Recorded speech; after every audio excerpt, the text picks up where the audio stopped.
Welcome. This presentation will guide you through a shell script that automates the creation of a complete Amazon Elastic Kubernetes Service or EKS cluster. Our goal is not just to build a cluster, but to fully integrate it with AWS DNS services, specifically Route 53. The diagram to the right shows our end state.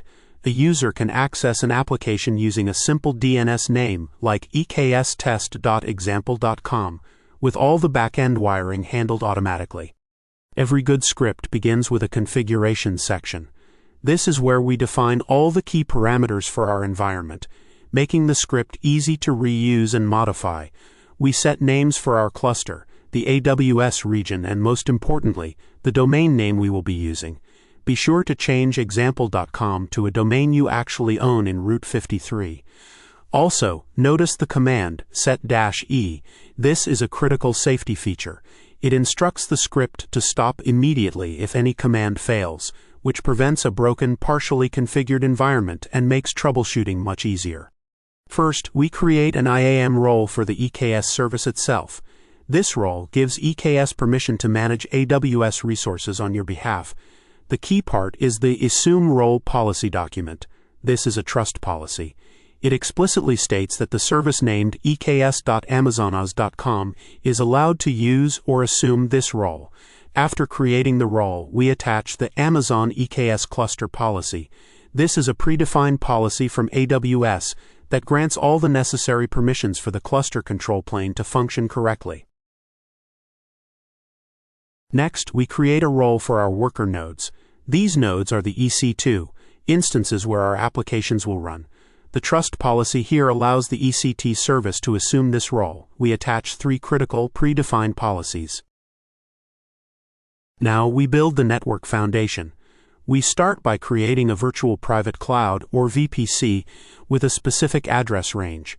We capture the new VPC ID into a variable to use in later steps. Next, we enable DNS support within the VPC, which is a requirement for EKS to let our cluster communicate with the Internet. We create an Internet gateway and attach it to our VPC. This gateway acts as the front door for all Internet-bound traffic. For high availability, EKS requires subnets in at least 2 different availability zones, or AZs. Our script programmatically finds the names of the first 2 AZs in our chosen region. We then create 2 subnets, one in each zone, and add a special tag. This tag, kubernetes.io/role/elb, tells Kubernetes these subnets can be used for public-facing Elastic load balancers. Finally, we enable map public IP on launch for these subnets, ensuring our nodes can reach the control plane when they first start. An Internet gateway is not enough on its own. We need to tell our subnets how to reach it. We accomplish this using a route table. We create a new route table and add a default route. This route, for destination 0.0.0.0/0, directs all outbound Internet traffic to our Internet gateway. Finally, we associate this route table with both of our subnets. Now any resource inside them knows how to reach the outside world. A security group acts as a virtual firewall. We create one for our EKS cluster. To allow users to access web applications, we add 2 inbound rules. These rules permit traffic from anywhere on the Internet, identified by the IP address range 0.0.0.0/0. They allow this traffic on port 80 for HTTP and port 443 for HTTPS. This single security group will be associated with our cluster and nodes, ensuring consistent firewall rules across the entire environment. With all the prerequisites in place, we can now create the EKS control plane. This is the brain of our cluster, managed entirely by AWS. We provide the cluster name, its IAM role, and the networking configuration we just created. This command typically takes about 10 to 15 minutes to complete. The EKS wait command is very helpful here. It pauses the script and only proceeds once the cluster is fully active and ready for use. This is a simple but vital step. The kubectl command line tool needs to know how to connect to our new cluster. It gets this information from a configuration file called kubeconfig. The AWS EKS update kubeconfig command automatically fetches the cluster connection details and adds a new entry to this file. After this step, we can immediately start using kubectl to manage our new cluster. The control plane is ready, but it needs worker nodes to run our applications. We now create a managed node group. We specify the cluster it belongs to, its scaling configuration, the instance type, and the IAM role we created for the nodes back in an earlier step. Just like with the cluster, we use a wait command to pause the script until the nodes have been provisioned and have successfully joined the cluster. Now we get to a more advanced and powerful concept: IAM roles for service accounts, also known as IRSA. Instead of giving broad permissions to our worker nodes, IRSA allows us to grant very specific AWS permissions directly to our application pods. This is a huge security improvement. The first step to enable IRSA is to create an OIDC identity provider for the cluster. This action establishes a trust relationship, telling AWS IAM to trust authentication tokens that are issued by our specific EKS cluster. The AWS Load Balancer Controller is an application that runs inside our cluster. It watches for Kubernetes objects and automatically creates AWS load balancers to match them. To do this, it needs AWS permissions. We create a dedicated IAM policy and role just for this controller. The trust policy is special. It only allows a pod with the specific service account name, AWS Load Balancer Controller, to assume this role. This is the core of IRSA security. With the IAM role ready, we can install the controller. We use Helm, the package manager for Kubernetes. The process has 4 parts. First, we add the official AWS charts repository. Second, we apply its custom resource definitions. Third, we install the controller using a Helm command, telling it not to create its own service account. Fourth, we create that service account ourselves and annotate it with the ARN or Amazon resource name of the IAM role we just created. This annotation links the identity for the pod to its AWS permissions.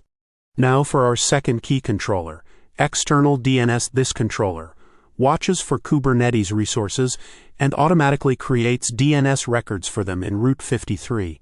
Just like the load balancer controller, it needs specific AWS permissions. We create a policy that only allows it to list and change record sets in Route 53. We then create an IAM role with another IRSA-based trust policy, this time allowing the external DNS service account to assume it. This ensures only the external DNS pod can manage our DNS records. We deploy external DNS using a standard Kubernetes manifest file. This file defines several resources, which primarily define the service account and the deployment. The service account is the identity for the pod. We annotate it with the IAM role ARN to enable IRSA. The deployment runs the actual external DNS pod. We configure its arguments to only manage our specific domain and to use the AWS provider. With our controllers in place, it is time to deploy a sample application to test that everything works. We start with a standard Kubernetes deployment for a simple Nginx web server. The more interesting part is the Kubernetes service. We create a service with the type set to load balancer. Because our AWS load balancer controller is running, it will see this and automatically provision an AWS network load balancer for us. We then add a special annotation to the service. This annotation tells external DNS to create a DNS record, pointing ekstest.example.com to the IP address of the new load balancer. An ingress is a more flexible way to manage external access, especially for web traffic. It allows for advanced routing based on the host name or path of a request. Here we create an ingress resource. We add annotations that tell the AWS load balancer controller to provision an application load balancer, or ALB. Just as before, we add another annotation for external DNS, which will create a new DNS record, ingress.ekstest.example.com, pointing to the new ALB. Let us review the complete request lifecycle. First, a browser looks up ingress.ekstest.example.com. Second, Route 53, which is managed by external DNS, resolves this name to the IP address of our application load balancer. Third, the request hits the ALB, which was provisioned by the load balancer controller. Fourth, the ALB forwards the traffic to a target group, which points to our Nginx pods. Finally, the request reaches an Nginx pod running on a worker node in our EKS cluster. This entire chain is now fully automated. Finally, the script cleans up temporary files and provides helpful next steps. Most importantly, it saves all the created resource IDs into a file named clusterresources.env. This file is critical for cleanup. To tear down the environment without leaving orphaned resources, you would create a cleanup script that sources this file and then runs the corresponding AWS delete commands in the reverse order of creation. Congratulations, you have now walked through a complete production-grade EKS deployment pipeline.